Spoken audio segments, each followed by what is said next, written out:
Hi, Leo. Welcome back to the Astrology 33 channel. This is your March 2026 tarot reading. Thank you to those of you who have liked, viewed, shared, and subscribed to the channel. I appreciate all of that. For those of you new to the channel, as well as what we have in front of us, it's a 12-card spread, for each card representing a different house of the zodiac, starting with your sign as the first house, all the way through to Cancer representing the 12th house.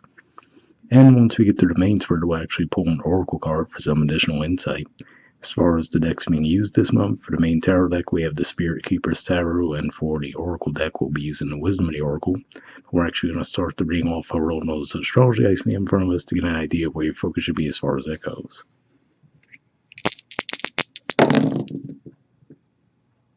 Alright, so we have 10. So 10th house energy for you guys is Taurus, and of course we've had Uranus there for quite some time. And then actually at the very end of March, we're going to have Venus enter into Taurus as well.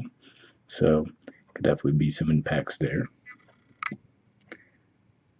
All right, we have Scorpio. So for you guys, Scorpio is your 4th house of home, family, and roots. Astrologically speaking, pretty quiet there right now, but we'll keep that in mind as well. And we have Neptune.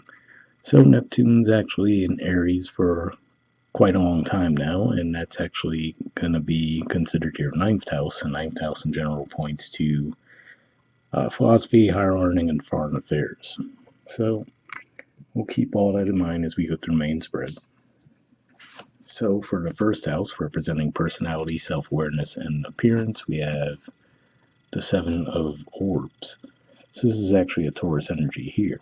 And to see this could just be saying that, especially if we look at the terminology for this deck, right? It refers to this card as the gardener. So it could just be saying that maybe you guys are planting seeds right now, as far as maybe you're doing short-term sacrifices for long-term gain, right? So maybe you're doing something right now that you know is not going to pay off immediately, but you're looking further down the line and realizing that this is just something that you have to do for the time being. All right, in the second house, which points to possession, self-worth, and finances, we have the 4 of Chalices, which in this deck is referred to as the Hollow Void. So yeah, so it could just be saying that maybe part of why you're doing this is because you're coming to the realization that where you are now regarding your finances, right? Maybe how you get your money, whatever the case may be, you might find that it's not fulfilling you at this time. So maybe there's like a bit of an emotional disconnect with what you do for a living. So you might be trying to distance yourself from that, or maybe you just feel like what you are earning for a living just isn't enough. So there could be a desire for some changes there, and that could be how these two energies are working together this month. In the third house, which points to communication, short journeys, and siblings, we have the Wheel of Life. So in a lot of decks, this is referred to as the Wheel of Fortune. It's a Jupiter energy, and currently we have Jupiter in Cancer, which is your 12th house, but it will start its forward motion on the 10th of March, and eventually, actually around the midway point of the year, it's going to move into your sign. So definitely some significance there, but seeing this in the third house could just be saying that you might have a conversation that might turn out to be a pivotal moment for you.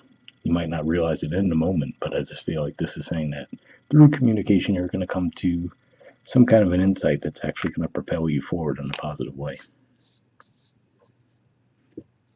All right, so like we said, we saw the Scorpio energy come up with the dice, which is 4th house for you, and representing the 4th house in the spread, we have the 9 of Scepters. So this is the 9 of Wands, and could just be saying that maybe you feel a little bit guarded around your home environment, maybe with your family, right? Maybe you feel like you've been misunderstood within that setting recently, so that could be causing you to withdraw a little bit, right? Maybe not be as expressive and communicative as you normally would be. Or maybe just, you're keeping to yourselves in general. Maybe because there is some kind of wound that you had that you've been healing from. So that's what I'm seeing with that.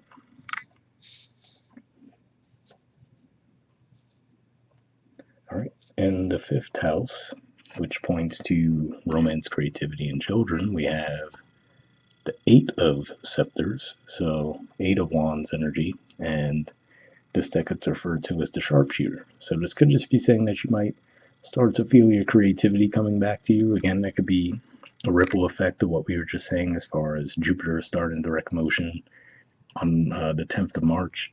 Given that Jupiter's in your 12th house, that could be a very imaginative type place. So if you felt a little bit blocked there when it came to your creativity, you might start to feel a bit of a spike there as we move through the month.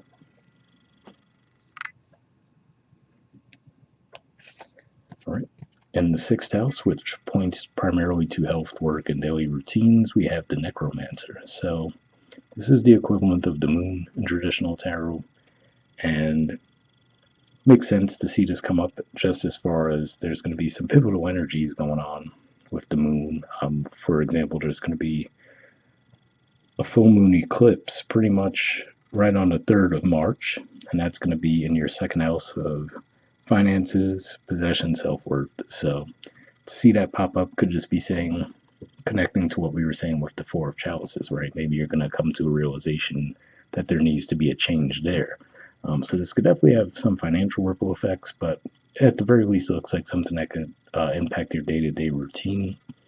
And then after that, we'll actually have the new moon in Pisces, which is going to be in your eighth house. And eighth house could also be connected with, uh, let's say, investments more than anything, or finances of a partner. So this could just be saying that you're lacking a little bit of clarity in that area of life right now, but at the same time, you're seeking change, right? So there's a part of you that's like, all right, I'm not necessarily happy here, but I'm not quite sure what the next step would be.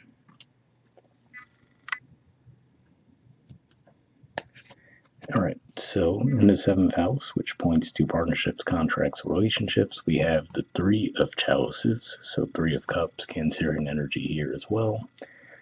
So, yeah, this could just be saying that actually you might find that you do best when partnering with others, right? But maybe those that are close to you. So, this could be people who, for some of you, they could be family, or at the very least, they feel like family, right? If we look at the terminology for the card, the kindred, right? So, it could just be saying, people we feel closest to, that might be where you want to partner up this month, right? As opposed to making any new kinds of connections as far as that goes.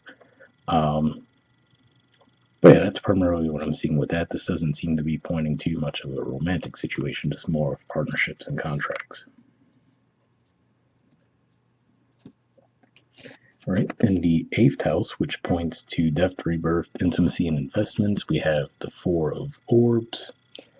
So this is the equivalent of the Four of Pentacles, and yeah, to see this here, given what we were just talking about with the first house, the second house energies, right, could just be saying that right now, again, I feel like you're doing something that you view as a short-term sacrifice with the hope of long-term gain, right? So it could just be saying that, yeah, maybe if you have been more prone to make investments, you could be withdrawing from that right now, right? Just being a lot more responsible and a lot more measured with how you're moving your resources around, because you might realize that, okay, yeah, I might have to take a step back here to ultimately propel myself forward.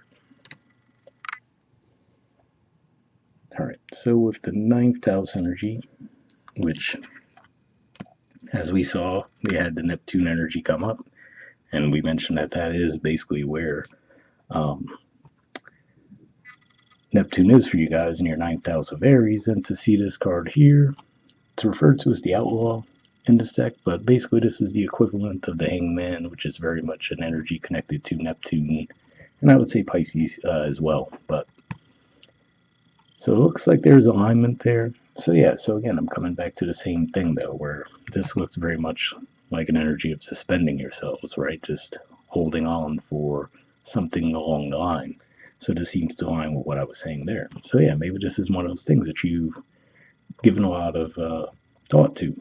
So given that ninth house, as we mentioned, could point to higher earning, let me just give you one super generic way that it could be playing out, right? Maybe you're at a job, you realize you've hit a ceiling there, and you realize, okay, the only way for me to progress in this field of work is to get an advanced degree, right? So for some of you, you could be saying, okay, I'm going to go back to school, get an advanced degree, and then that's going to help me propel myself forward. So of course, yes, that could be something where there's a short-term sacrifice, right? Because now you might have to invest in that financially, or even if you don't, if you have some kind of a scholarship, right, you won't be able to work as much because you have to put more time toward that. So it could just be one of those things where you're holding yourselves back in the short term to propel yourselves forward in the long term. So maybe some of you just came to a realization recently that that was the best way forward. All right, so we said 10th house came up with the dice as well. And as for your card for the 10th house, we have the Scarlet Shield. So this is basically the equivalent of the Queen of Swords, which is Aquarius energy.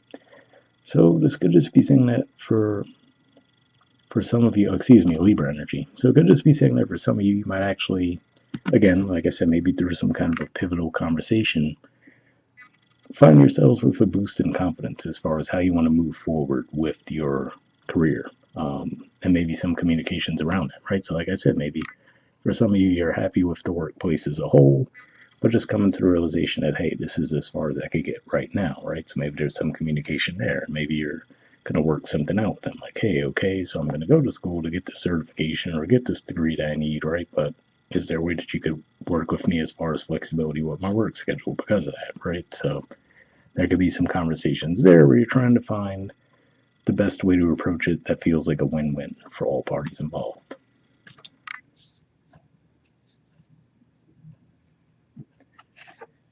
All right, so for the 11th house, which points to friendship, groups, hopes, and wishes, we have the Herald of the Waters.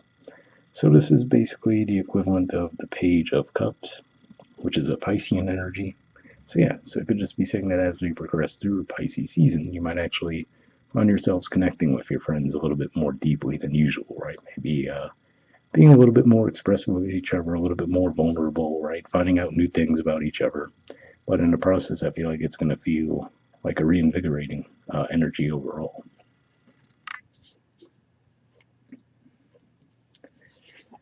All right, and for the 12th house, which points to spirituality, blind spots, mental health, we have the Healer. This is the equivalent of the Star in traditional tarot, which is energy of your opposite sign.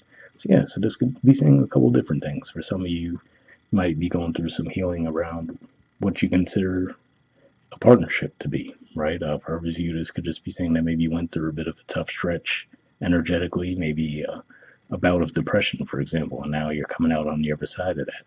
And maybe because you are as well, maybe that could be, for some of you, you're even considering doing something along those lines, right? Maybe trying to get into the healing fields where you're like, okay, now that I've gone through this dark experience myself, put myself out of it, I feel like this is more of my calling than the path I've been on recently, right? So it could just be one of those things as well.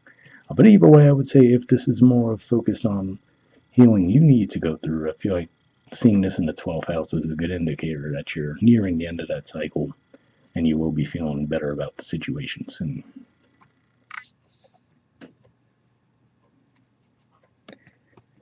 All right, so bottom of the deck we have the Hierophant. So this is Taurus energy, and for you guys, Taurus energy is your 10th house of career and social status. So yeah, to see this here could just be saying that again, going back to what I was saying, right, where it could be the sacrifice that you're doing for the short term for benefit in the long term. Maybe this is even saying that some of you have some plans that are going to take place, or you'll start to see payoff from those plans by the time we get to Taurus season. So that would be end of April as we work through the first few weeks of May as well. But either way, I feel like this is saying, it's going to feel like you're called to it as well. We'll see what the Oracle card adds to the mix. So like I said, we're going to pull a card from the Wisdom Oracle. Just going to give this a few shuffles, then we'll cut the deck and pull a card.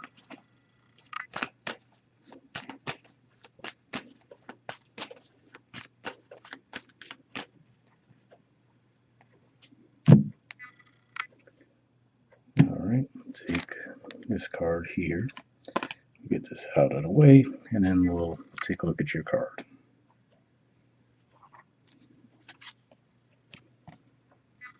Alright, we have Message in a Bottle. There's the artwork, and the number is 15. So we'll see what this has to say.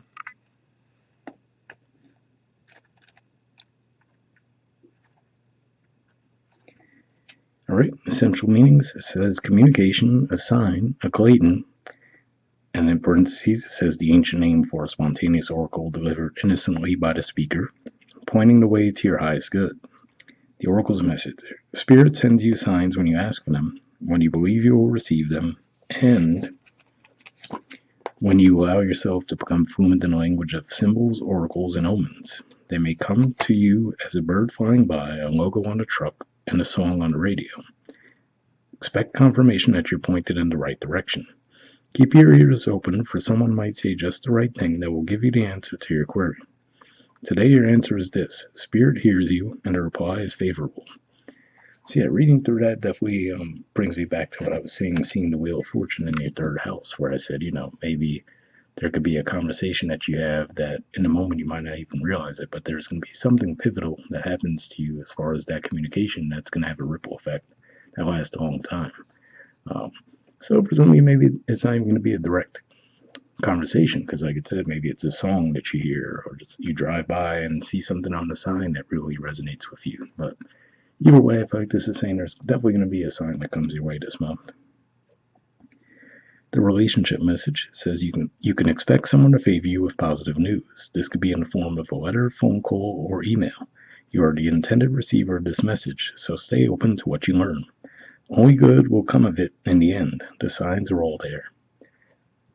So yeah, definitely a good message there as well, especially, for example, if maybe those close to you might want you to partner up with them in some way this month, so be on the lookout for that.